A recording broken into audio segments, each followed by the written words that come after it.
अच्छा है, अब तो बेंच हटवा देंगे और यहाँ पे वो क्या कहते हैं, मैट्रेस लगवा देंगे, उसी पे बैठिए, पालती मार के बैठने का बहुत शौक है। एक तरफ बेंच इतना पड़ा है, आप लोग को तो आगे आगे आके बैठना ही चाहिए। आप आगे आ जाइए, एक बेंच आगे। हाँ, ज्यादा ऊपर करना पड़ता है, ज्यादा ऊपर करना पड़ता है वहां से भी। हाँ, वो उसमें नहीं, इसी पे कम से कम। ठीक है, चलिए हो गया, शुरू करें। पिछले क्लास का प्रोग्रेस हम लोग का था कहाँ तक? न्यूरॉन का स्ट्रक्चर देख चुके थे? नहीं, आप लोग को बोला गया था पूछ लेने के लिए, जो नहीं समझ में आया।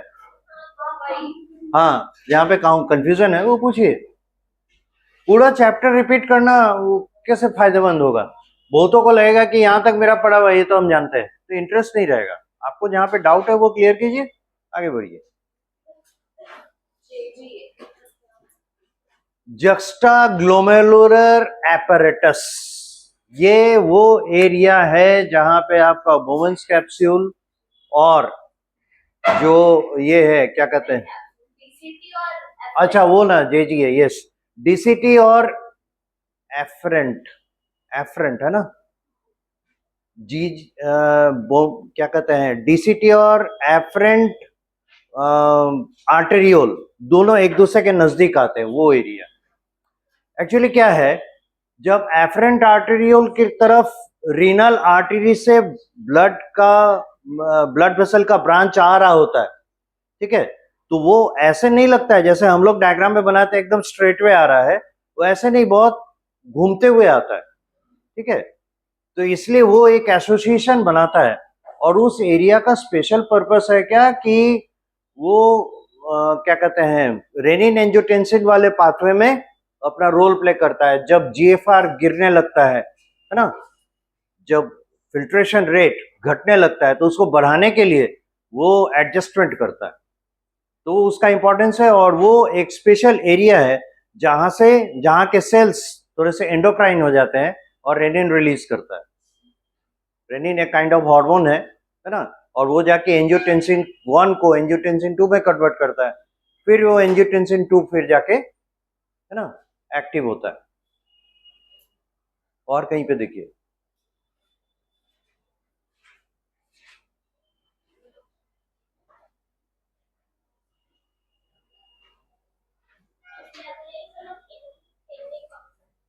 कौन बोला? तीन तरीके से था, तीन तरीके से रेगुलेशन था।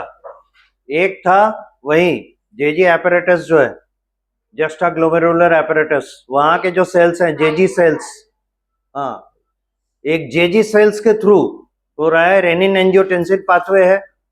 एक था कि पूरे बॉडी में ऑस्मो रिसेप्टर्स होते हैं, ऑस्मोटिक प्रेशर को है ना सेंस करने वाले। तो देखिए, जब जीएफआर घटेगा तो क्या होगा, यूरिया बढ़ेगा, तो नेचुरली क्या होगा, वो एक सॉल्युबल कंपोनेंट है, तो वाटर में अगर सॉल्युबल कंपोनेंट बढ़ता है तो वाटर का इंप्योरिटी क्या होगा, बढ़ेगा, है ना।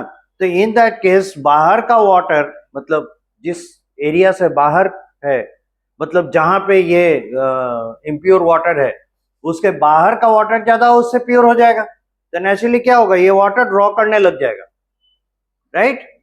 अब यूरिया अगर फिल्टर आउट नहीं हो रहा है तो कहां पे, बॉडी सेल्स, बॉडी फ्लूइड में, तो बॉडी फ्लूइड का वॉल्यूम बढ़ने लगेगा क्योंकि वो वाटर ड्रॉ करने लगेगा, राइट। ऑस्मोसिस क्या होता है, ऑस्मोसिस है वाटर हाई प्यूरिटी से लो प्यूरिटी की ओर जाता है, यानी हाई पोटेंशियल से लो पोटेंशियल की ओर। अब देखिए, यूरिया बढ़ने के कारण वाटर का प्यूरिटी डाउन, लो पोटेंशियल, तो जिधर वाटर स्टोर है यानी ब्लड में, हमारे बॉडी का मेन वाटर रिसोर्स कौन है, ब्लड, राइट। तो ब्लड में से वाटर ड्रॉ होकर किधर जाने लगेगा, टिश्यू के तरफ, तो नेचुरली क्या होगा, ब्लड प्रेशर फॉल करेगा।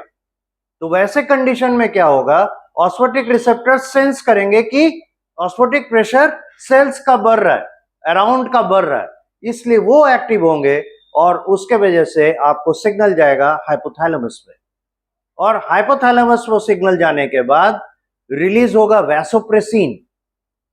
ये कहां से रिलीज होगा? पोस्टीरियर पिट्यूटरी से, जो कि हाइपोथैलेमस के डायरेक्ट कंट्रोल में है।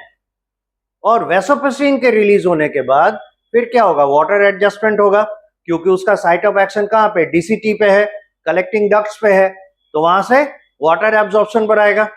और ये एक और फंक्शन देता है, वो है क्या? वैसोकंस्ट्रिक्शन। ब्लड वेसल्स को दबाएगा, है ना, उसके बोर एरिया को कम करेगा, जिससे क्या होगा? ब्लड प्रेशर बढ़ जाएगा। ब्लड प्रेशर बढ़ेगा तो जीएफआर मेंटेन हुआ। एक और होता है, उसी दौरान क्या होगा? अगर ये ज्यादा हुआ, है ना, इसका एक्शन ज्यादा हुआ, तो फिर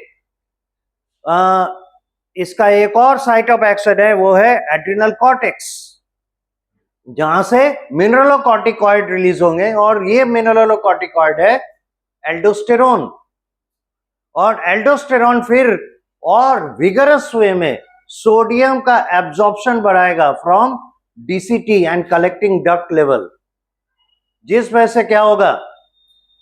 वाटर वॉल्यूम इस तरीके से ब्लड का जो प्रेशर है वो इंक्रीज करेगा और जीएफआर बेटर होगा। और कहीं पे तीन, इसीलिए आपको बताया कि तीन तरीके से, है ना, किडनी रेगुलेशन होता है, जीएफआर रेगुलेशन होता है, वो ये है। और कहीं देखिए स्ट्रक्चरल पार्ट में कहीं कोई दिक्कत?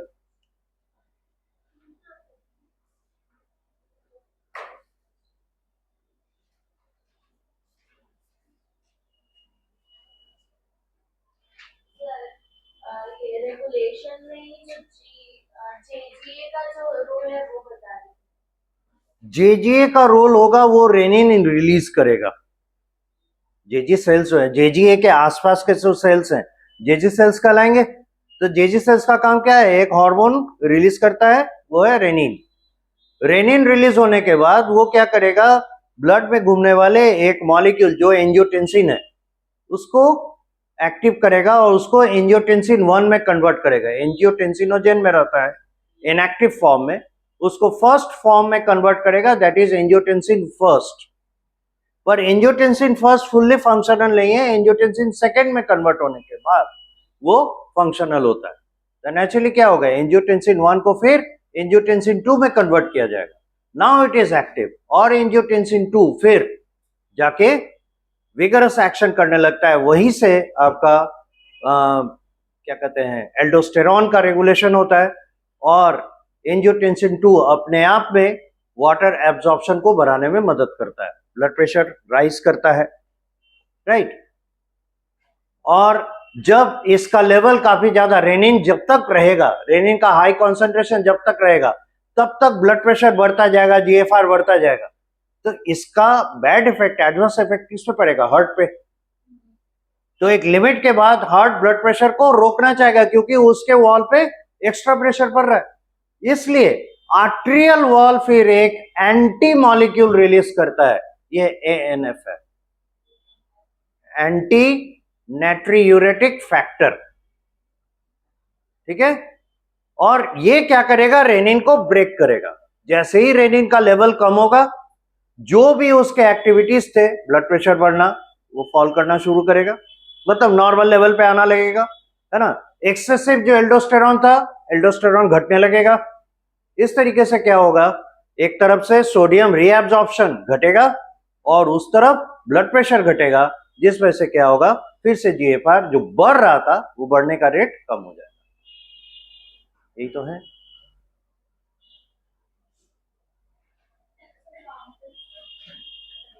वो एक्चुअली आपको काउंटर करंट सिस्टम का हिस्सा है, ठीक है।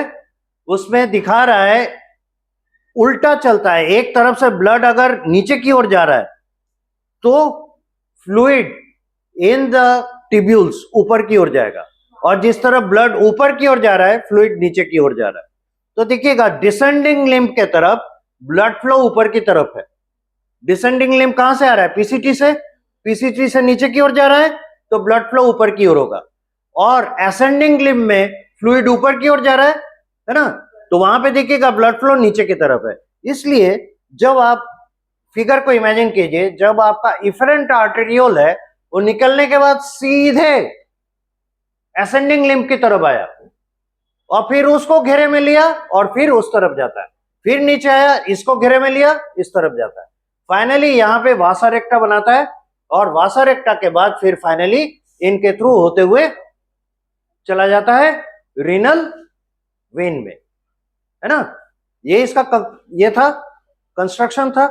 अब देखिए, याद कीजिए, जो आपका डिसेंडिंग लिम्ब है वो permeable to water, impermeable to sodium.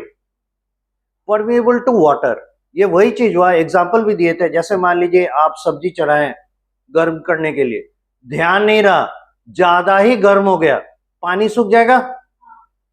अब जरा उसको चख के देखिए, सॉल्ट कॉन्सेंट्रेशन ज्यादा लगेगा, जबकि ठंडे में ठीक था, अचानक गर्म करने से ऐसा क्या हो गया?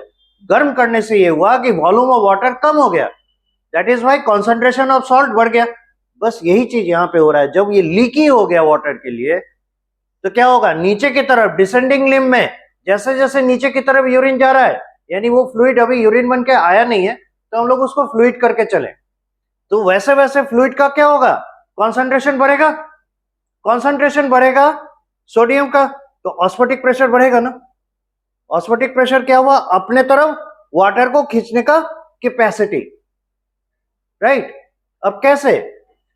जहां पे सोडियम बढ़ रहा है, सोडियम है एक वाटर सॉल्युबल मटेरियल, राइट। तो अगर वाटर सॉल्युबल मटेरियल बढ़ रहा है कहीं पे, इंप्योरिटी बढ़ रहा है, इंप्योरिटी अगर बढ़ रहा है तो ऑस्मोटिक प्रेशर बढ़ेगा, क्योंकि इंप्योरिटी की तरफ वाटर आएगा, आना चाहेगा ना। इसीलिए उसको हम लोग दर्शाने के लिए क्या एक मींस चाहिए, तो उसी को ऑस्मोटिक प्रेशर से दिखाते हैं। ऑस्मोटिक प्रेशर को मेजर करने का जो यूनिट है वो मिली ऑस्मोल है, MOSL करके दिया होगा पर लीटर, तो वो उसका यूनिट है, मिली ऑस्मोल पर लीटर। तो MOSL पर लीटर करके उसका दिखाया। तो देखिए ऑस्मोटिक प्रेशर बढ़ रहा है तो मिली ऑस्मोल बढ़ रहा है, देखिएगा 300, 600, 900, 1200 तक ही बन जाता है। तो इधर से वाटर ड्रेन आउट हो रहा है, तो वाटर जाएगा कहां? इंटरस्टिशियल स्पेस में आएगा, और वहां से वहां पे अभी है, ठीक है। इसलिए ब्लड में भी देखिएगा धीरे धीरे उसी ड्यूरेशन में, उसी एरिया में ऑस्मोटिक प्रेशर बढ़ रहा होगा, है ना। और फिर इस तरफ जैसे ऊपर की ओर जाता है तो वो क्या होता है? अब परमिएबल टू सोडियम हो जाता है, परमिएबल टू वो सोडियम हो जाता है, वाटर के लिए इम्परमिएबल। तो जितना कॉन्सेंट्रेटेड करना था, जितना सुखाना था, उतना सुखा दिया, वाटर वॉल्यूम कम हो गया।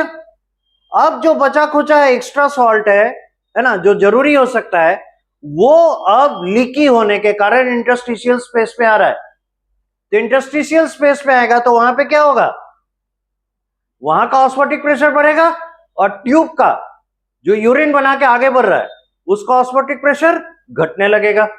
इसलिए देखिएगा एसेंडिंग लिम्ब में जैसे जैसे ऊपर जा रहा है ऑस्मोटिक प्रेशर घटना शुरू हुआ, तो इधर ऑस्मोटिक प्रेशर घटेगा तो उधर भी ऑस्मोटिक प्रेशर घटेगा। इस तरीके से काउंटर करेंट सिस्टम से क्या किया जाता है? वाटर को रीएब्सॉर्ब किया जाता है, ताकि वॉल्यूम ऑफ वाटर मिनिमाइज हो, यूरिन के थ्रू वाटर का लॉस मिनिमाइज हो, है ना। और ये कब इस तरीके से वाटर रीएब्सॉर्ब करके छोड़ देता है? डीसीटी और कलेक्टिंग डक्ट से वाटर को नहीं रीअब्सॉर्ब किया जाता है जब हम वेल हाइड्रेटेड हैं, जब हम अच्छा खासा पानी पिए हुए हैं, गर्मी में हमें पसीना नहीं चल रहा, बहुत देर से पानी नहीं पिए हैं, ऐसा कंडीशन नहीं है।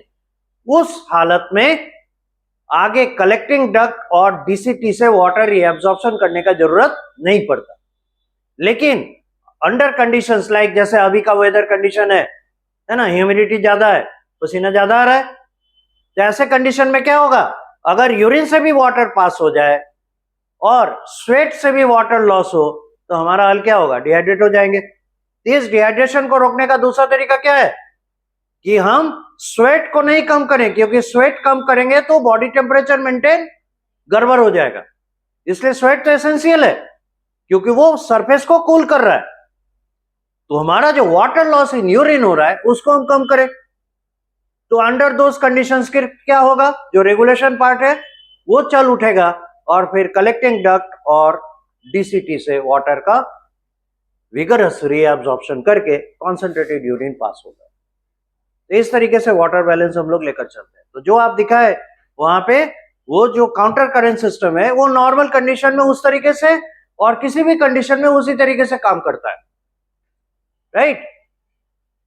तो वाटर रीअब्जॉर्प्शन का तरीका है, क्योंकि आप देखते हैं पर मिनट ऑफ फिल्ट्रेशन कितना अमाउंट फिल्ट्रेट बनता है, 125 ml पर मिनट, और ये 24 घंटे में ले जाते हैं 180 लीटर। अगर किसी के बॉडी से इतना पानी निकला तो उसे पानी कितना पीना पड़ेगा, आप सोच रहे हैं। तो इट्स सिंपली इम्पॉसिबल। इसीलिए उतना वाटर को जब हम रीअब्सॉर्ब नहीं करेंगे तो हमारा हालत क्या होगा, एक दिन भी सर्वाइवल पॉसिबल है नहीं।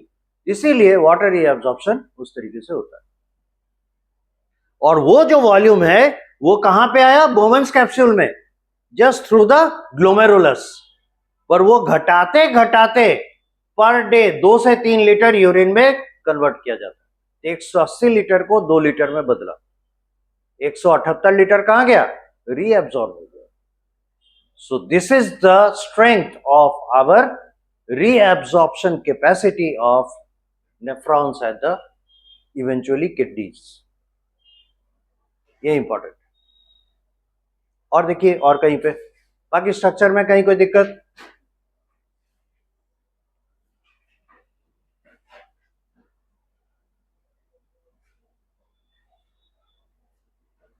मेडुलरी नेफ्रॉन, किसी को डाउट, मेडुलरी नेफ्रॉन, ज्यादा मेडुलरी नेफ्रॉन किन में पाए जाएंगे, कैसे एनिमल्स में,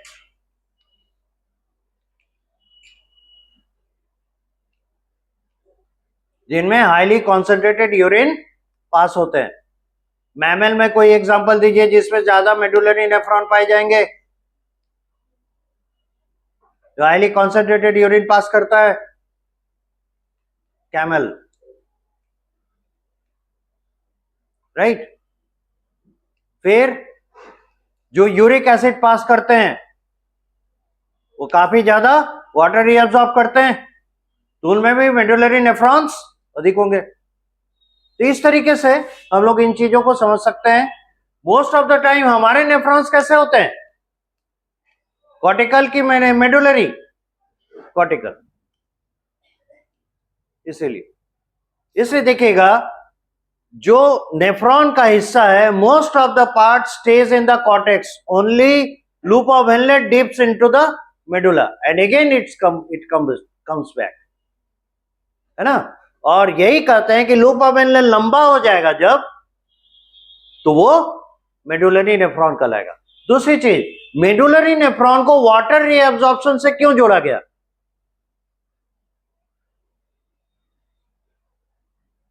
बहुत सिंपल लॉजिक है। वो इसलिए दिखिएगा, जब लूप ऑफ हेनले को हम लोग असेंडिंग और डिसेंडिंग लिम्ब को देख रहे हैं, तो डिसेंडिंग लिम्ब में क्या हो रहा है, वाटर खिंचा रहा है, वाटर के लिए परमिएबल, सोडियम के लिए नहीं। और जब असेंडिंग लिम्ब, वो वाटर के लिए इम्परमिएबल, सोडियम के लिए परमिएबल। तो वाटर का मैक्सिमम एब्जॉर्प्शन कहां से हो गया, डिसेंडिंग लिम्ब से। तो अगर डिसेंडिंग लिम्ब छोटा होगा वाटर कम रुकेगा, डिसेंडिंग लंबा होगा वाटर ज्यादा रुकेगा। तो उन्हें वो जो रेगुलेशन हमें करने पड़ते हैं, एंजियोटेंसिन लाओ, रेनिन लाओ, वैसोप्रेसिन लाओ, ये करने का जरूरत नहीं है। By virtue of its structure they are able to absorb, they are able to concentrate the urine to that level. हम भी कर सकते हैं, लेकिन ये हमारा एडजस्टमेंट होगा, उन्हें वो एडजस्टमेंट नहीं करना पड़ता। अब एक चीज बताइए, इतने जो हार्मोन्स और इतने जो केमिकल कंपाउंड्स रिलीज हो रहे हैं, एक फॉर्म से दूसरे फॉर्म में बदल रहा है, क्या इसमें एनर्जी नहीं लगता, क्या उसे सिंथेसिस नहीं करना पड़ता, एटीपी खर्च नहीं होता, होता है ना।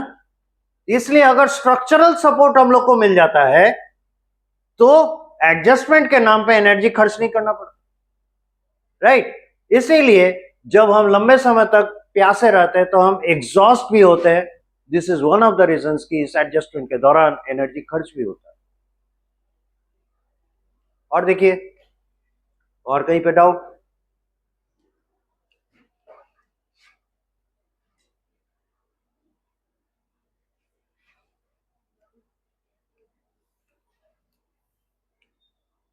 पोडोसाइट क्या है?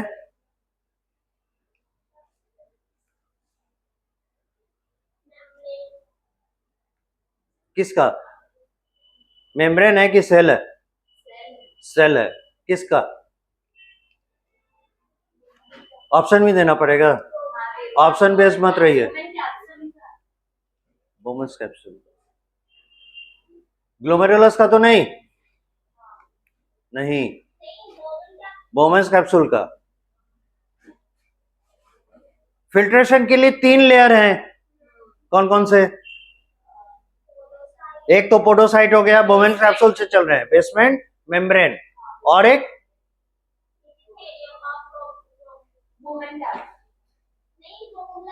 वो तो पोडोसाइट में आ गया, epithelium of blood vessels, glomerulus. अच्छा वो बता दीजिए तो एपिथेलियम कैसा होगा, ग्लोमेरुलस का एपिथेलियम?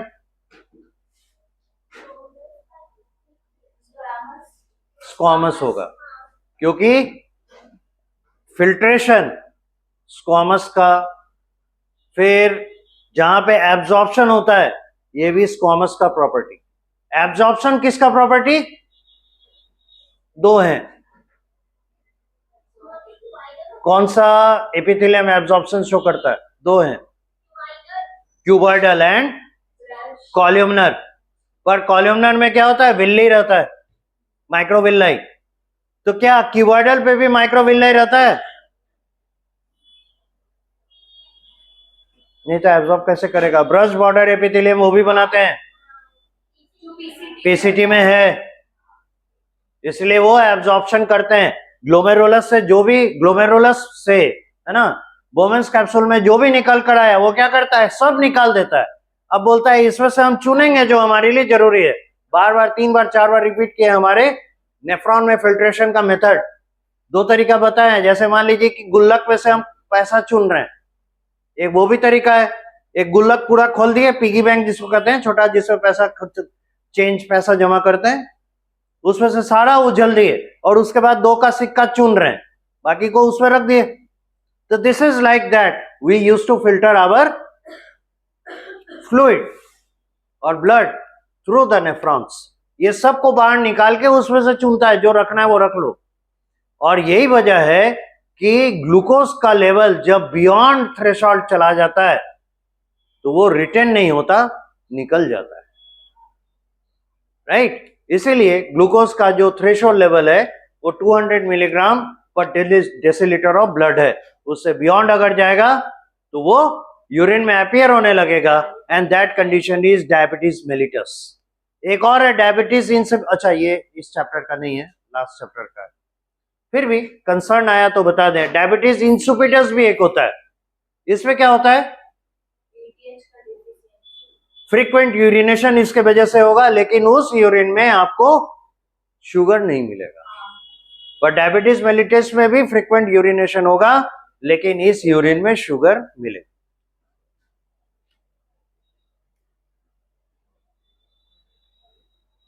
मल्पीजियन कॉर्पसल क्या है? मल्पीजियन कॉर्पसल या मल्पीजियन बॉडी,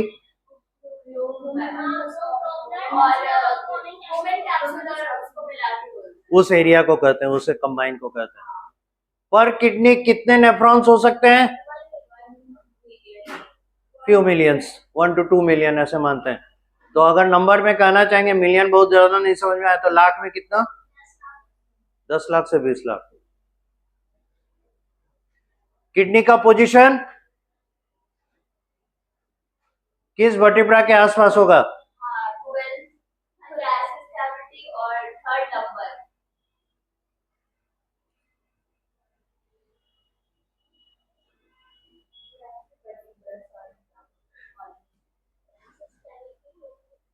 किडनी के ऊपर एक ग्लैंड पाया जाता है,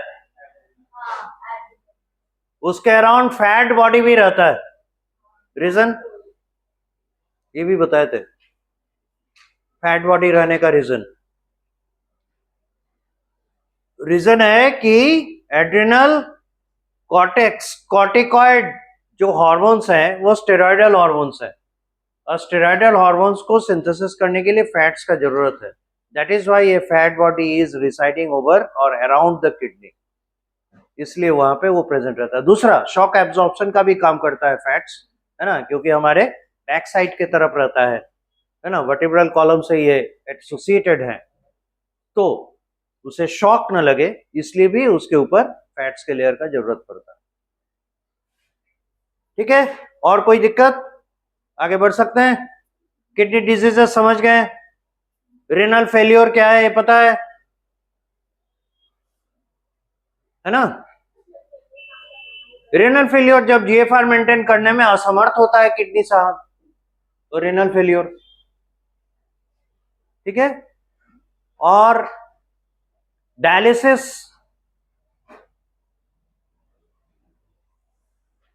डायलिसिस क्या होता है?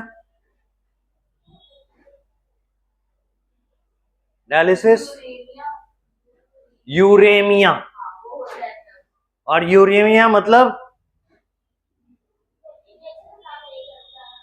Rise in urea in blood.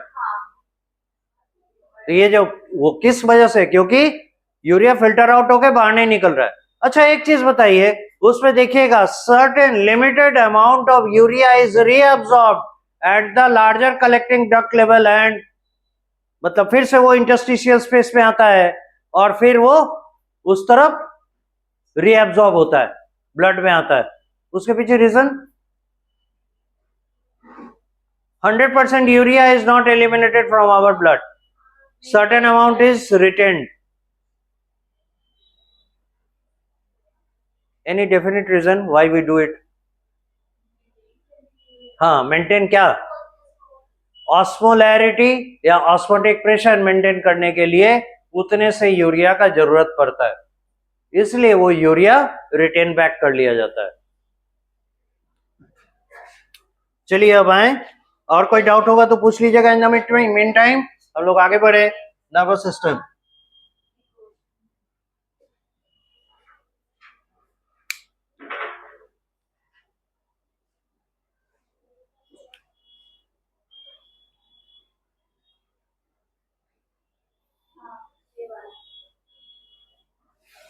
देखिए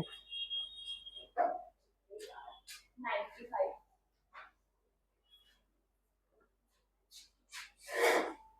which one of the following is correct with reference to the hemodialysis? Absorb and resents excess of ions. Dialysis unit has a coiled cellophane tube is correct.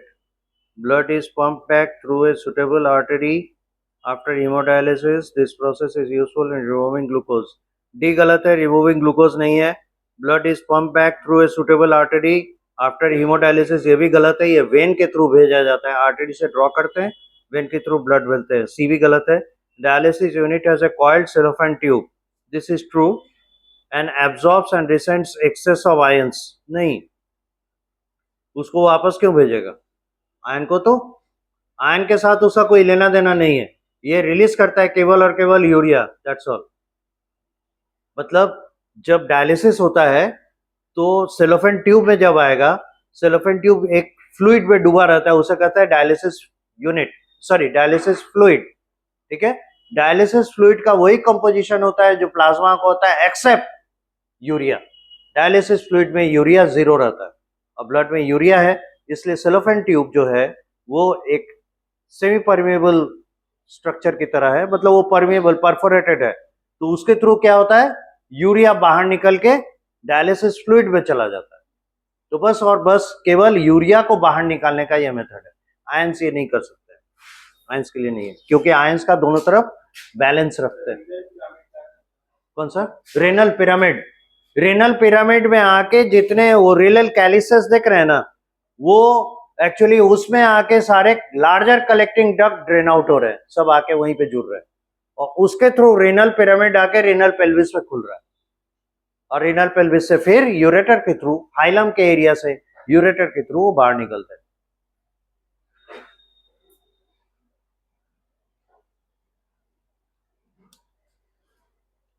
Micturition क्या है?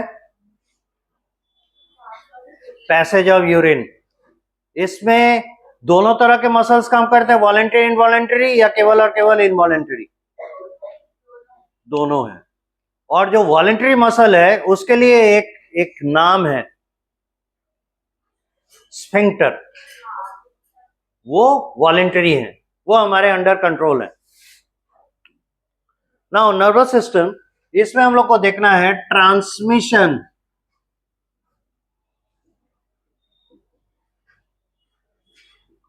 Of signal.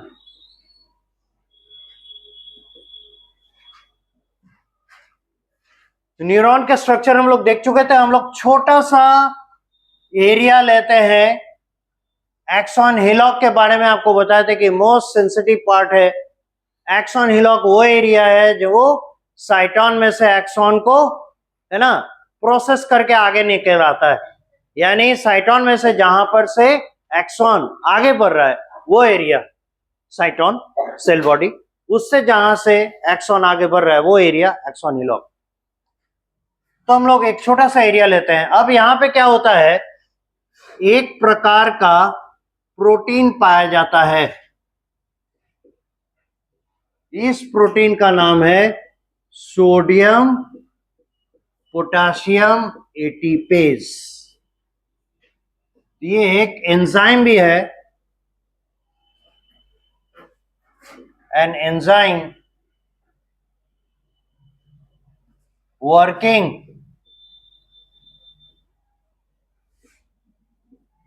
as a sodium and potassium transporter. Better होगा एंटीपोर्टर लिखें, एंटीपोर्टर। As लगा हुआ है, इसका मतलब है एंजाइम है। कैसा एंजाइम है? ये एक प्रोटीन है ना, और ये काम करता है सोडियम और पोटेशियम के ट्रांसपोर्ट पे। बदले में इसे एटीपी चाहिए, इसलिए एटीपी ब्रेक करता है एनर्जी लेने के लिए। तो इसका काम क्या है? ये पहले 3 सोडियम आयंस को होल्ड करता है और एक्सोप्लाज्म, यहां एक्सॉन का जो साइटोप्लाज्म है उसे हम लोग नाम दिए एक्सोप्लाज्म। ठीक है, एक्सोप्लाज्म क्या हो गया? द साइटोप्लाज्म इन एक्सॉन, उसे नाम दिया गया एक्सोप्लाज्म। तो ये एंटीपोर्टर जो है, एंटीपोर्टर मतलब दोनों का ट्रांसपोर्ट उल्टी दिशा में करता है। अगर सोडियम को दाएं से बाएं ले जा रहा है तो पोटेशियम को बाएं से दाएं लेकर आएगा, उल्टे दिशा में, राइट।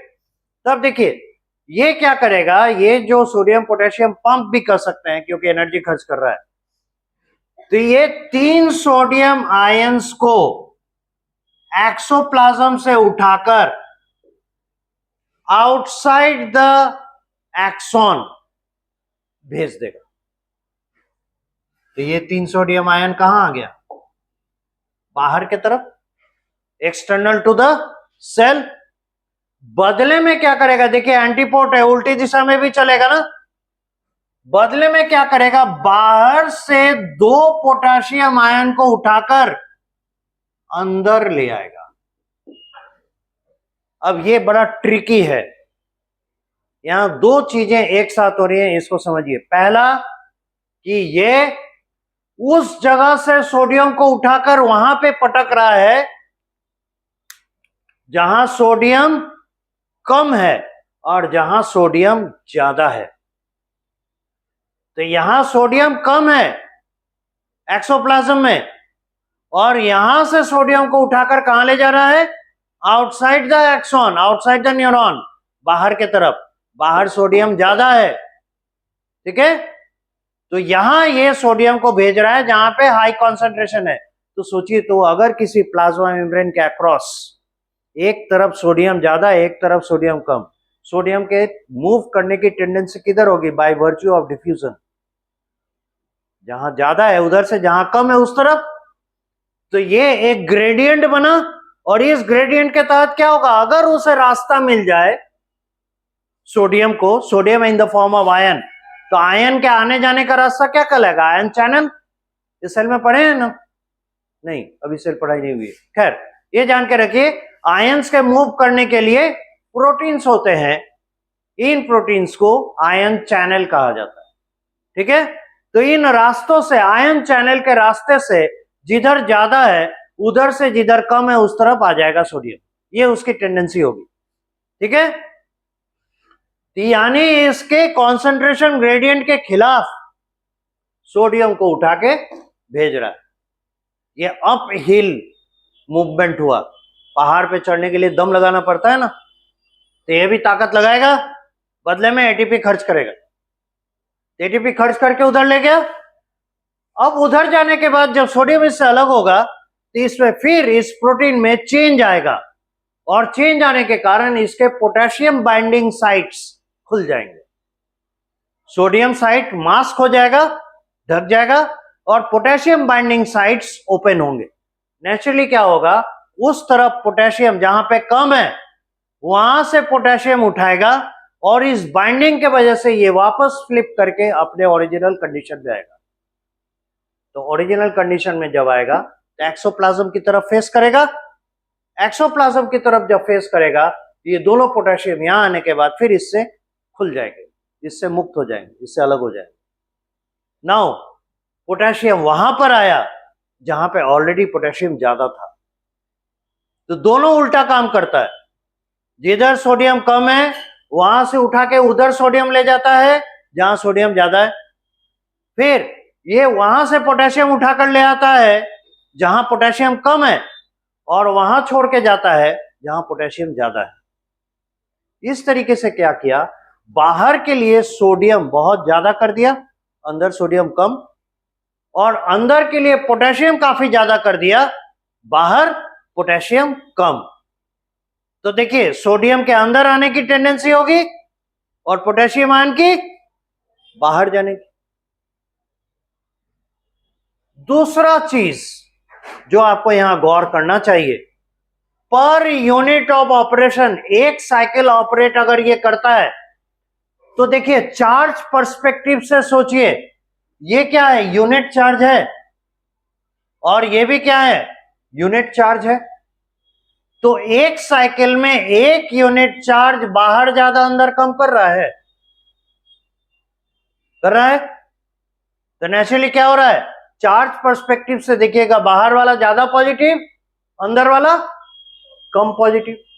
ठीक है, इस तरीके से चार्ज का एक पोटेंशियल ग्रेडियंट तैयार कर रहा है, या चार्ज का एक पोटेंशियल डिफरेंस तैयार कर रहा है। तो हाई पोटेंशियल किधर हो गया, बाहर, लो पोटेंशियल किधर हो गया, अंदर। तो लो पोटेंशियल को हम माइनस से दिखा सकते हैं, बैटरी में दोनों जो ये एनोड और कैथोड होते हैं, उसी तरीके से ये बिहेव नहीं कर रहा है क्या, दो इलेक्ट्रोड की तरह। यहां ज्यादा चार्ज तो एनोड, इधर कम charge cathode, high potential plus, low potential minus. ठीक है, इस तरीके से ये काम क्या करता है, बाहर के तरफ इसका रिजल्ट क्या होगा, ये एक्सॉन का मेम्ब्रेन क्या हो जाएगा, बाहर के तरफ पॉजिटिव, बाहर के तरफ पॉजिटिव, और अंदर के तरफ क्या होने लगेगा, नेगेटिव। ठीक है, दूसरी चीज, अभी आपको दो चैनल्स का नाम बताया, एक है सोडियम चैनल, एक है पोटेशियम चैनल। ये चैनल्स क्या हैं, ये आयंस के आने जाने के रास्ते हैं जो इसके मेम्ब्रेन पर होंगे। ठीक है, तो रहता है क्या, सोडियम चैनल बहुत बहुत बहुत कम लीक करता है, बहुत ही कम। इसलिए भले बाहर के तरफ सोडियम काफी ज्यादा हो गया, बहुत थोड़ी मात्रा में अंदर के तरफ आएगा जरूर। ठीक है, तो रेस्टिंग स्टेज में थोड़ा थोड़ा सोडियम अंदर के तरफ आएगा, तो ये ग्रेडियंट डिस्टर्ब होगा।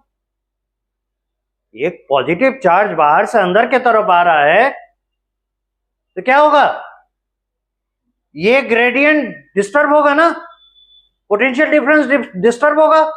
हमने इसके मदद से बाहर को पॉजिटिव यानी हाई पोटेंशियल और अंदर को जो लो पोटेंशियल पे रखा था, ये पोटेंशियल डिफरेंस डिस्टर्ब होगा। इसको बैलेंस करने के लिए दो तरीके का उपाय किया जाता है। पहला, अंदर में नेगेटिवली चार्ज प्रोटीन्स रखे जाते हैं और अंदर में पोटेशियम भी लाया, ठीक है। तो जिस मात्रा में सोडियम बाहर से अंदर की तरफ आ रहा है, उससे ज्यादा मात्रा में अंदर से बाहर पोटेशियम को भेजते हैं बाय लीकी पोटेशियम चैनल्स, ठीक है। तो क्या होगा, यहां पे जो नेगेटिव चार्ज प्रोटीन थे उनको कंट्रोल करने के लिए जो पॉजिटिव चार्ज पोटेशियम था उसका कमी हो रहा है, बाहर की तरफ जा रहा है, तो ये और नेगेटिव होने लगेगा। नहीं समझे? पहला यूनिट काम क्या किया, बाहर के तरफ एक यूनिट पॉजिटिव चार्ज हर साइकिल में बढ़ा रहा है, तो बाहर के तरफ हाई पोटेंशियल, अंदर के तरफ लो पोटेंशियल होगा, इसलिए इधर इधर इधर पॉजिटिव, इधर इधर इधर नेगेटिव कर सकते हैं, number one. Number two, sodium leak करता है तो पोटेशियम भी लीक कर रहा है, पर सोडियम कम लीक कर रहा है, पोटेशियम ज्यादा लीक कर रहा है। नतीजा क्या होगा, ज्यादा लीक करने के कारण बाहर के तरफ पॉजिटिविटी बढ़ा रहे हैं ना, क्योंकि पोटेशियम ज्यादा बाहर जा रहा है तो पॉजिटिव ज्यादा बाहर जा रहा है, और सोडियम कम अंदर आ रहा है तो पॉजिटिव कम अंदर आ रहा है। फिर से क्या हुआ, इस पोटेंशियल डिफरेंस को हमने मेंटेन कर लिया। अब इस पोटेंशियल डिफरेंस को बढ़ाना है, तो कैसे बढ़ाएं भाई, तो यहां पे प्रोटीन्स जो हैं, कुछ प्रोटीन्स नेगेटिवली चार्ज प्रोटीन्स होते हैं, तो अगर पॉजिटिव चार्ज पोटेशियम आयन बाहर भाग रहा है तो इसके नेगेटिव चार्ज को बैलेंस कौन करेगा, नहीं कर पाएगा, तो नेचुरली क्या होगा, ये और नेगेटिव होगा, तो पोटेंशियल डिफरेंस क्या होगा, बढ़ेगा, बढ़ेगा ना। इस तरीके से बाहर के तरफ काफी ज्यादा पॉजिटिव, अंदर के तरफ काफी ज्यादा नेगेटिव करके ये चुपचाप बैठा रहता है, ठीक है, ये रेस्टिंग स्टेज। तो ये पोटेंशियल डिफरेंस क्या कहलाएगा, रेस्टिंग पोटेंशियल। लिखिए, पर साइकिल ऑफ ऑपरेशन, पर cycle of operation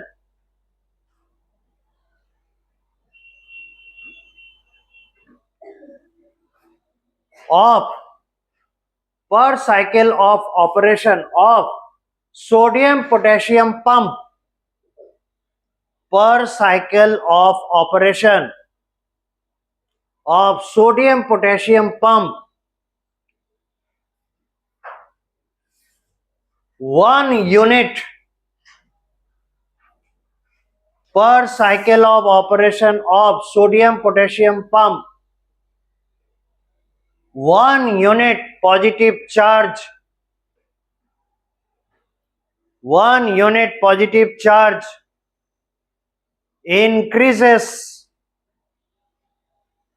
1 unit positive charge increases outside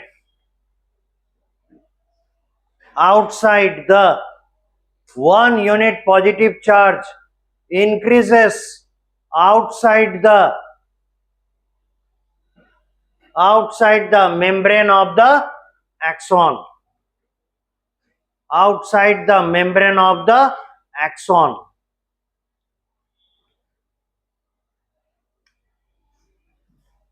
फिर है क्या, the potassium channel is leaky, so some potassium ions move out making this potential difference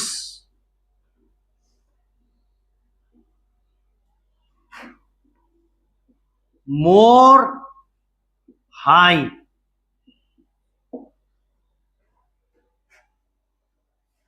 potassium channel open रहते हैं, leaky रहते हैं थोड़े से, इस वजह से क्या होता है, अंदर से बाहर के तरफ पॉजिटिव चार्ज भाग रहा है, तो बाहर पॉजिटिविटी बढ़ रहा है ना, अंदर घट रहा है, तो बाहर और अंदर के बीच में पोटेंशियल डिफरेंस और बढ़ेगा, वही हो रहा है.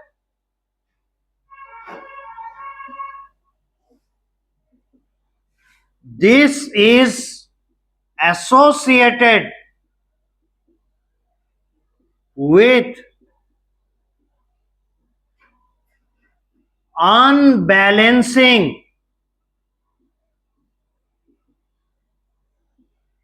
of the negative charge of many proteins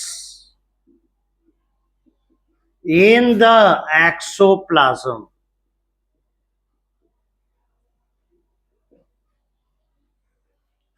ये और किससे जुड़ा है, बहुत सारे नेगेटिवली चार्ज प्रोटीन्स हैं, उनके चार्ज को बैलेंस कर पाना पॉसिबल नहीं हो पाता क्योंकि पोटेशियम भाग रहा है. ये और क्या करेगा, और बढ़ाएगा पोटेंशियल डिफरेंस को. एक तो ऐसे ही पॉजिटिव चार्ज का डिफरेंस बढ़ रहा था, ऊपर से नेगेटिव चार्ज बढ़ने लगा अंदर के तरफ, तो पोटेंशियल डिफरेंस और बढ़ेगा कि नहीं. सो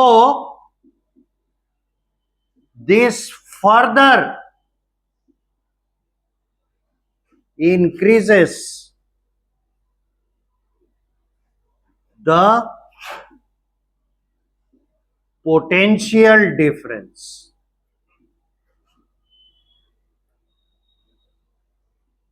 between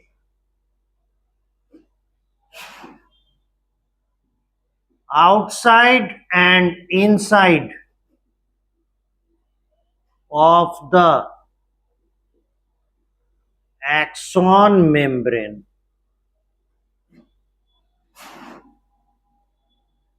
Between outside and inside of the axon membrane. तो पोटेंशियल डिफरेंस और बढ़ जाएगा.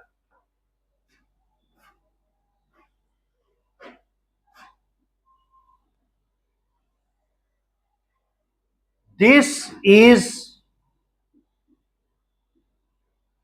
polarization of charge and so called resting potential when the neuron is not stimulated. Neuron को कोई संदेश नहीं मिला, उसे कोई स्टिमुलेशन नहीं मिला, उस कंडीशन में न्यूरॉन क्या है, स्टेबल है, स्थिर है ना, कोई फंक्शन नहीं कर रहा.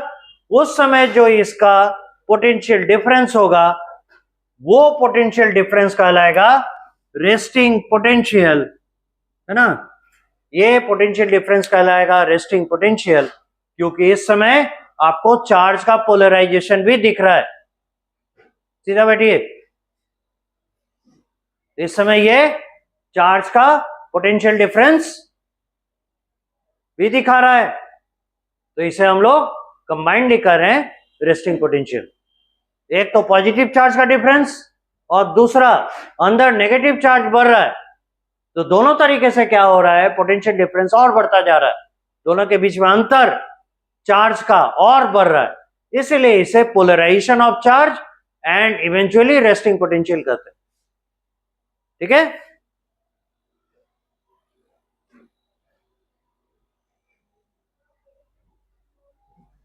हो जाए तो बोलिए, इससे मिटाएंगे।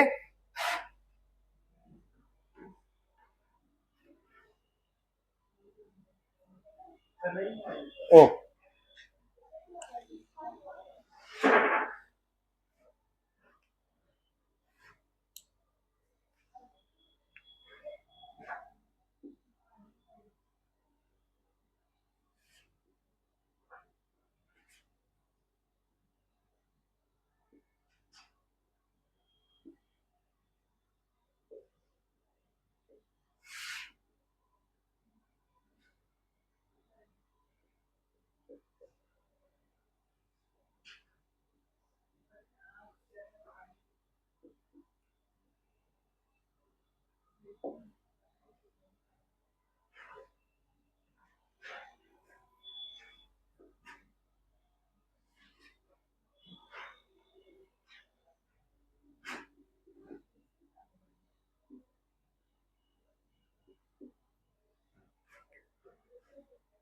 Axoplasm, the cytoplasm in the axon.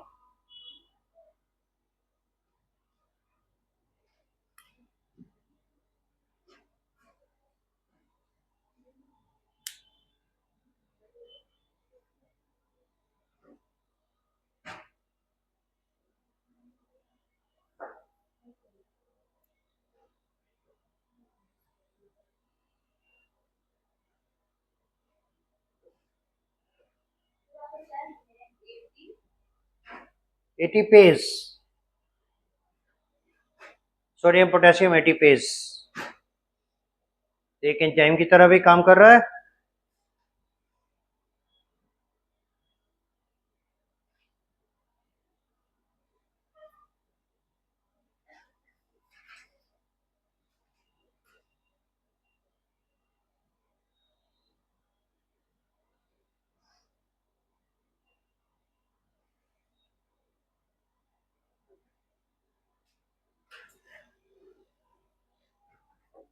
ठीक है, इसको मिटा सकते हैं, इसका अभी जरूरत नहीं। तो हम लोग को मिला कैसा एक्सॉन का मेम्ब्रेन? इस तरीके से।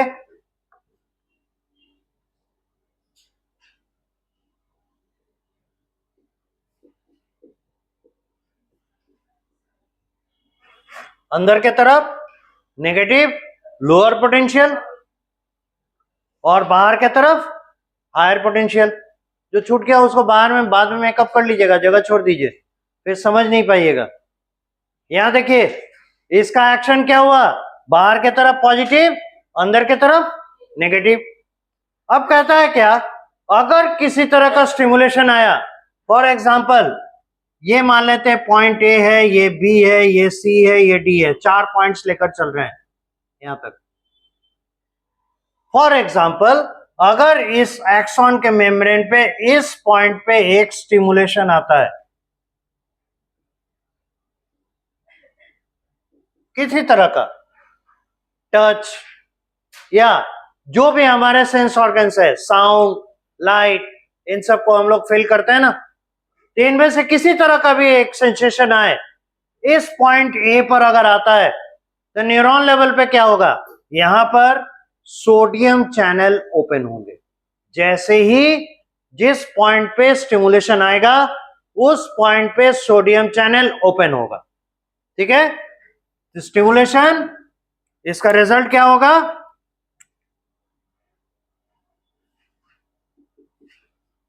Sodium channel open. तो बताइए, तो सोडियम किधर से किधर जाएगा?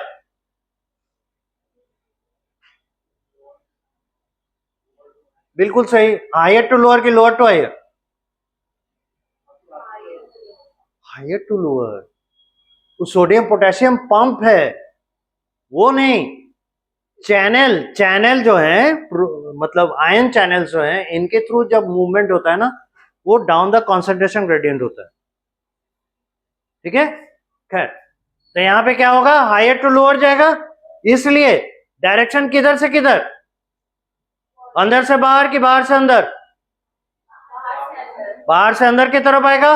तो बाहर से जब अंदर की तरफ आएगा, तो इनफ्लक्स ऑफ सोडियम आयन काफी ज्यादा होने के कारण इमीडिएट वहां पे क्या हो जाएगा, लो पोटेंशियल, और अंदर की तरफ क्या हो जाएगा, हाई पोटेंशियल। तो अगर हम लोग इसको देखें तो कैसा नजर आएगा, अभी हम लोग किसी और को नहीं, पोजीशन ए, पोजीशन बी, सी और डी को कंसिडर करें। इनको अभी या ऐसा करते हैं, एक लाइन से समझते हैं। ये position A, B, C and D. तो यहां पे बाहर के तरफ क्या हो जाएगा, क्योंकि सोडियम अंदर, बाहर से अंदर की तरफ आ गया, यहां माइनस यहां प्लस, पर एडजेसेंट साइड पे क्या रहेंगे, प्लस, और इसके एडजेसेंट साइड्स पे माइनस, जैसे था वैसे ही। ठीक है, अब देखिए तो ये इनसाइड है और ये एक्सोप्लाज्मिक साइड, बाहर के तरफ। तो यहां हाई पोटेंशियल, यहां लो पोटेंशियल। मूवमेंट किस तरफ होगा चार्ज का, हायर टू लोअर होगा ना। तो ये क्यों चुप बैठेगा, इधर भी होगा हायर टू लोअर होगा। तो यहां रिजल्ट क्या लिख सकते हैं,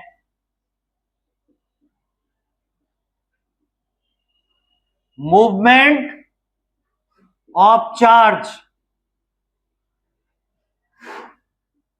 इनसाइड कैसा होगा, देखिए तो बी, ए टू बी होगा इनसाइड,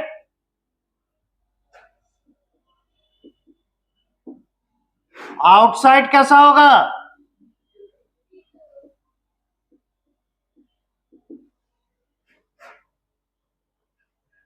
अब देखिए इसका नतीजा क्या दिखाई देगा,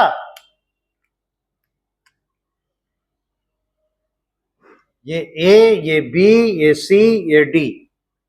चूंकि ऐसा मूवमेंट हुआ इसलिए यहां पॉजिटिव या नेगेटिव हो जाएगा,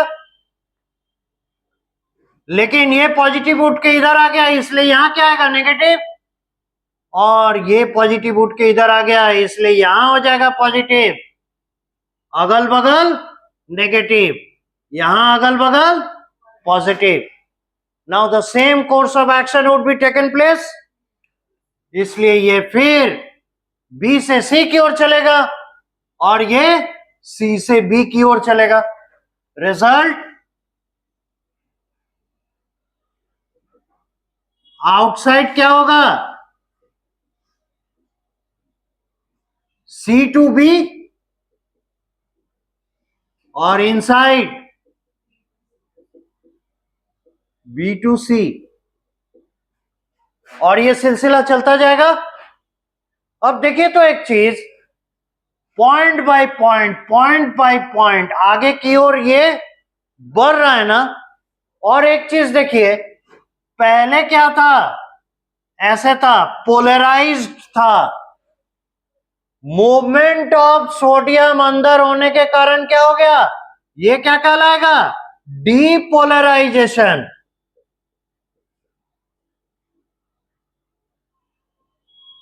ये होगा ना डीपोलराइजेशन, पर यहां पे क्या है, पोलराइज्ड,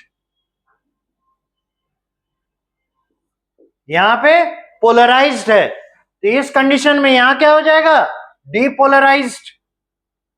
ये प्रोसेस है डीपोलराइजेशन का, और ये होगा डीपोलराइज्ड। ठीक है, तो डीपोलराइजेशन के वजह से मूवमेंट ऑफ चार्ज किधर हुआ, एक्सोप्लाज्म में, आगे की तरफ हुआ ना। तो हम इसे कह सकते हैं कि डीपोलराइजेशन आगे बढ़ रहा है, ऐसे ऐसे ऐसे ऐसे करके कह सकते हैं ना। This depolarization is actually the sensation, the signal movement, इसी को कहते हैं सिग्नल ट्रांसमिशन। तो सिग्नल ट्रांसमिशन किसी न्यूरॉन में in the form of movement of depolarization होता है। क्लियर, किसी को डाउट, बोलिए, एकदम स्पेसिफिक कौन वाला चीज नहीं समझ में आया? पंपिंग। देखिए पंपिंग बहुत पीछे छूट गया, वहां पे क्या था, कंडीशन ऐसा है कि वो सोडियम पोटेशियम पंप जो है वो 3 सोडियम को बाहर से खींच के अंदर की ओर ला रहा है, और इसे इसके लिए उसे एनर्जी चाहिए, तो उसने एटीपी खर्च किया, ठीक है। बदले में उसने क्या किया, 2 पोटेशियम अंदर से उठा के बाहर भेज दिया, ये उसका एक साइकिल खत्म। अब ये लगातार इस तरह से काम करेगा तो नतीजा क्या होगा, अंदर के तरफ 1 यूनिट पॉजिटिव चार्ज कम और बाहर के तरफ 1 यूनिट पॉजिटिव चार्ज ज्यादा होता जाएगा। इस प्रोसेस को कहते हैं पोलराइज करना, इसीलिए हम लोग को यहां पे पोलराइजेशन दिख रहा था। तो ये अगर पूरा का पूरा एक्सॉन अंदर के तरफ क्या हो गया, लोअर पोटेंशियल, बाहर के तरफ हायर पोटेंशियल, राइट। और बोलिए आगे कहां फंस गए? तो ये पोलराइजेशन डिपोलराइजेशन समझ में आया आप लोग सबको?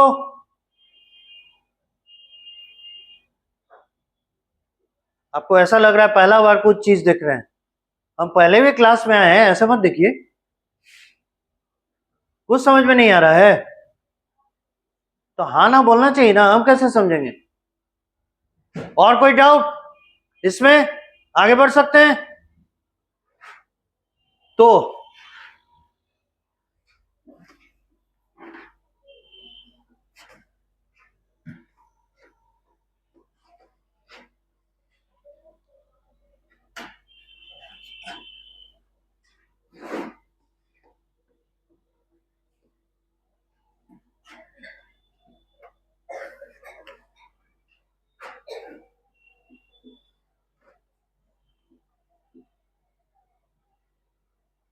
the nervous transmission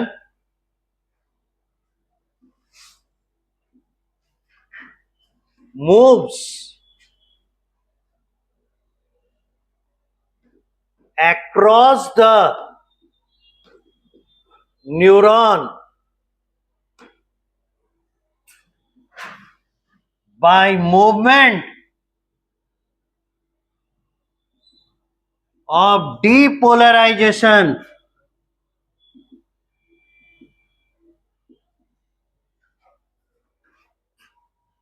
और ये डिपोलराइजेशन कैसे मूव कर रहे हैं यहां हम लोग देख चुके, ठीक है।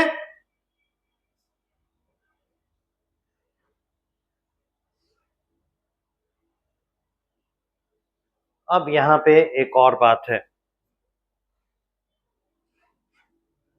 जिस तरीके से डिपोलराइज हो रहा है, जब तक ये डिपोलराइजेशन यहां से यहां तक जाके सेटल नहीं हो जाता ये रुकेगा नहीं। लेकिन डिपोलराइजेशन होते रहेगा अगर, तो एक समय ऐसा आएगा ना कि ये अपने आप को मेंटेन नहीं कर पाएगा और नर्वस ट्रांसमिशन खत्म हो जाएगा। ऐसा होगा क्योंकि हर टच के बाद, हर इस तरह के स्टिमुलेशन के बाद सोडियम आयन बाहर से अंदर की तरफ आएगा, बाहर से अंदर की तरफ जब आएगा तो डिपोलराइजेशन होता चला जाएगा, और ये मेम्ब्रेन, एक्सॉन का मेम्ब्रेन अब ट्रांसमिशन आगे नहीं बढ़ा पाएगा, इसलिए इसे बैक टू ओरिजिनलिटी लाना होगा। इसलिए जैसे ही सोडियम चैनल खुलता है, ठीक उसके बाद पोटेशियम चैनल खुलता है। यहां तक लिखिए, फिर बता रहे हैं।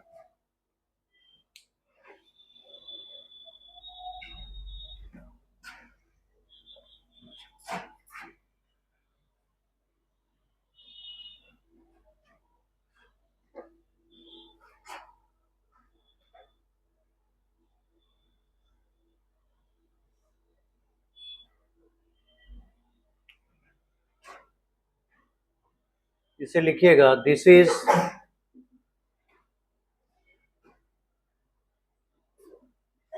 डिपोलराइजेशन।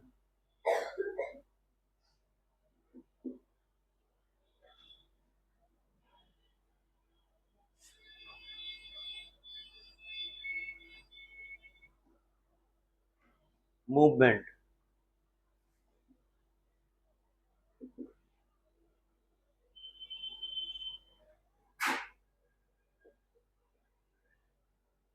डीपोलराइजेशन,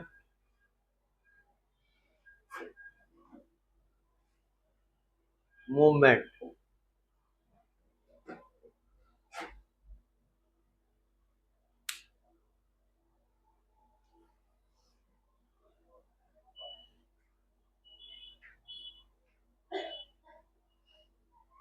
ये हो गया डीपोलराइजेशन मूवमेंट। और डीपोलराइजेशन मूवमेंट को ही हम लोग क्या नाम दिए हैं? नर्वस ट्रांसमिशन, है ना, या सिग्नल ट्रांसमिशन। ये हो गया नर्वस ट्रांसमिशन।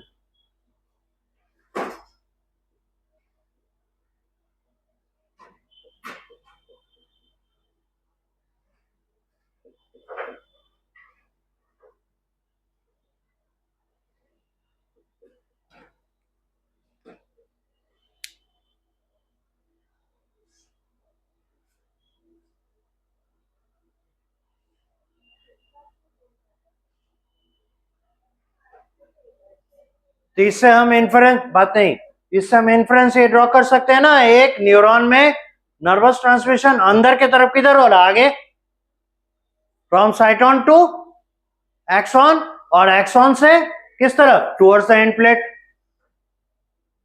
जहां पे एक्सॉन नोड्यूल है उस तरफ जा रहा है।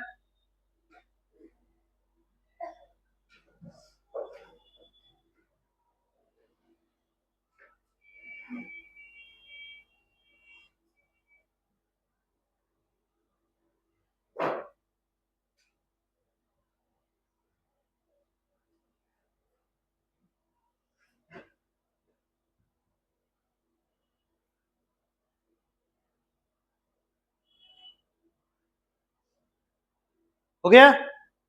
अब देखिए एक चीज और, ये जो डिपोलराइजेशन हुआ ना, इसी डिपोलराइजेशन को, यहां जो डिपोलराइजेशन हुआ, इसी को हम लोग कहते हैं एक्शन पोटेंशियल।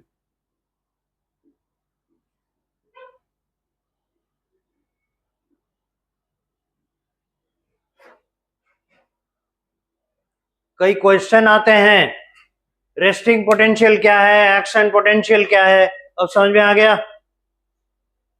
रेस्टिंग पोटेंशियल क्या है? जब ये काम नहीं कर रहा है और पूरी तरह से पोलराइज्ड है, उस समय के पोटेंशियल डिफरेंस को कहते हैं रेस्टिंग पोटेंशियल। ये तैयार है एक्शन पोटेंशियल के लिए। और एक्शन पोटेंशियल हुआ डिपोलराइजेशन होना, ठीक है, और डिपोलराइजेशन का आगे बढ़ना is the movement of action potential, ठीक है। तो नर्वस ट्रांसमिशन का दूसरा नाम हम कह सकते हैं मूवमेंट ऑफ एक्शन पोटेंशियल। यहां देखिए, the nervous transmission moves across the neuron by movement of depolarization. तो इसको आगे बढ़ा के कह सकते हैं equal to movement of depolarization, या आप कह सकते हैं एक्शन पोटेंशियल। कोई शक?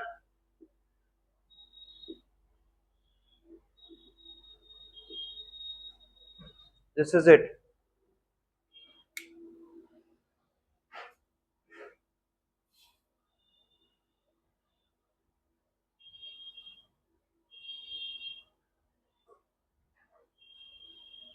ठीक है। अब सोचिए तो, ये इसी तरह से अगर रह गया तो न्यूरॉन तो काम करना बंद कर देगा, क्योंकि रिपोलराइज फुल्ली नहीं हो पा रहा। अगर रिपोलराइज फुल्ली नहीं होगा, रेस्टिंग पोटेंशियल में वापस नहीं आएगा, फायर कैसे करेगा, यानी एक्शन कैसे करेगा? नहीं कर पाएगा। तो इसे रेस्टिंग पोटेंशियल वापस प्राप्त करना है। अब देखिए, तो डिपोलराइज हुआ काहे के लिए? सोडियम चैनल खुल गया इसलिए। इसको काउंटर करने के लिए आप पोटेंशियम चैनल खोल दीजिए। तो जैसे ही सोडियम चैनल खुलता है, उसके फ्रैक्शन ऑफ सेकेंड्स के बाद पोटेशियम चैनल खुल जाते हैं, और इसलिए ये बैक टू पवेलियन यथावत हो जाता है। ठीक है। as soon as the sodium channel opens, it is followed by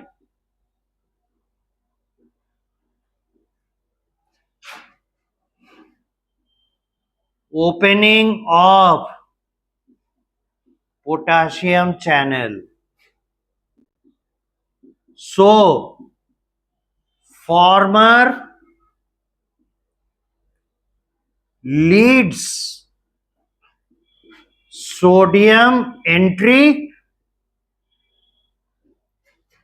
letter मतलब बाद वाला कौन? Potassium channel.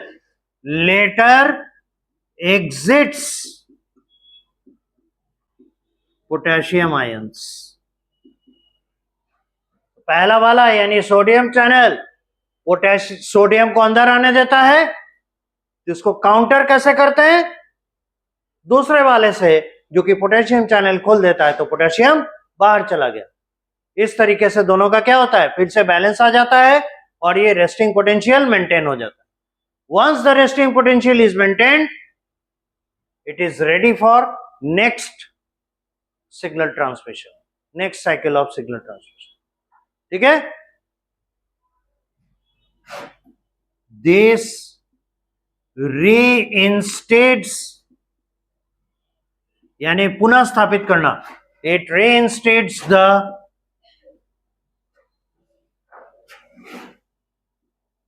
resting potential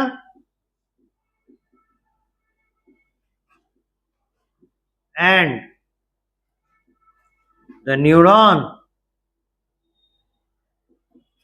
is once again ready to fire.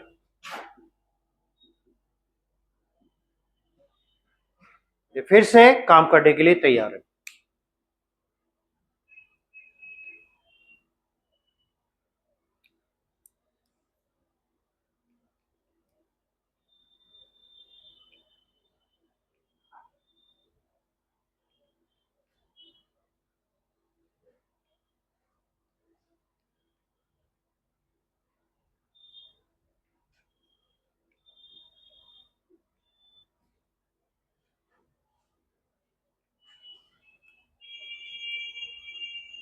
हो गया?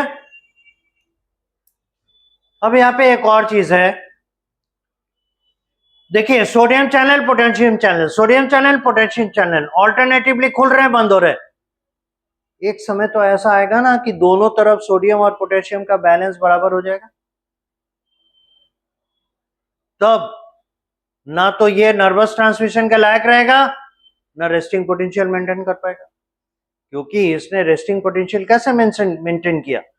अंदर के तरफ पोटेशियम ज्यादा था, खुला तो कहां गया? बाहर के तरफ. और सोडियम किधर था ज्यादा? बाहर के तरफ. खुला तो अंदर आ गया. धीरे धीरे करते करते बाहर और अंदर सोडियम, बाहर और अंदर पोटेशियम बराबर हो जाएगा कि नहीं? तो उस समय लाख आप इस न्यूरॉन को स्टिमुलेशन देते रहिए, it will not work.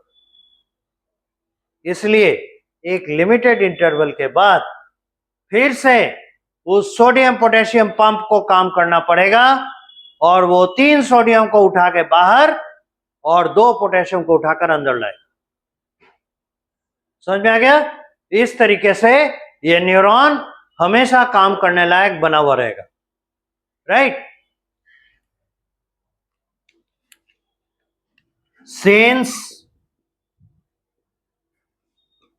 repeated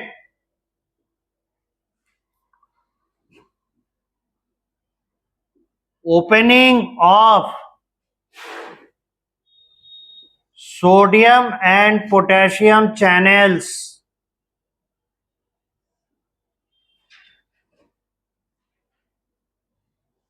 equilibrate यानी इक्विलिब्रियम पे ला देता है, equilibrate the sodium and potassium ion between outside and inside axon, so sodium potassium pump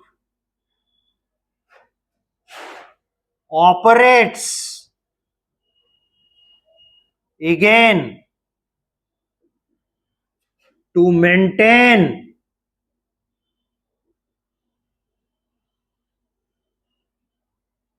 the